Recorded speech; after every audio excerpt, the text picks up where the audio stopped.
face in the future. So I think it's important for us to take a hard look at this. And I think, for us, we have to pay attention to what's going on in Ukraine. And, we are having discussions. We do have military-to-military interaction with Ukraine, but it's, at a very, at times of exchanging ideas and things like that.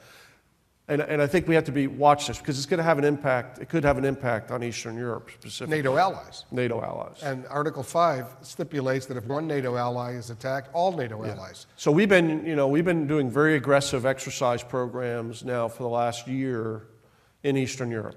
Yeah, and for the last year in Eastern Europe. And we're rotating forces in Estonia, Latvia, Lithuania, Poland. We're working very closely with them. For the first time in 20 years, we deployed a heavy brigade for a period of time to help to do joint exercises with them in Eastern Europe. With tanks? Yes, with tanks. And we're talking about pre-positioning those tanks over there, leaving them there so we can rotate forces. We'll see. We're working this within NATO. We have significantly increased our exercise program inside of NATO, making sure we're increasing our interoperability. This is going to go on, and I think we're going to continue to build this capability, and it's important for us to continue to do that. Because the other day I was interviewing General George Jalwan, the former NATO Supreme Allied Commander, and he pointed out the U.S. removed all its battle tanks from Germany with the end of the Cold War. Is that right?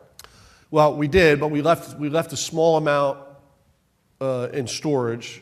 We've now sent a whole brigade's worth of equipment. We're in the process of putting a whole brigade's of heavy equipment back over there that we'll keep there in case we need it and to rotate for training.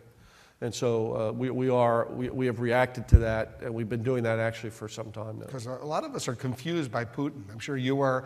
Everybody who sees what he's doing. The other day, British Royal Air Force jets intercepted Russian bombers off the coast of Britain. I mean, what's going on? Well, I don't know. I will say I'm like you. I don't understand exactly what President Putin is thinking. I would just say that we have to understand that they have taken aggressive a stance in Ukraine, in eastern Ukraine.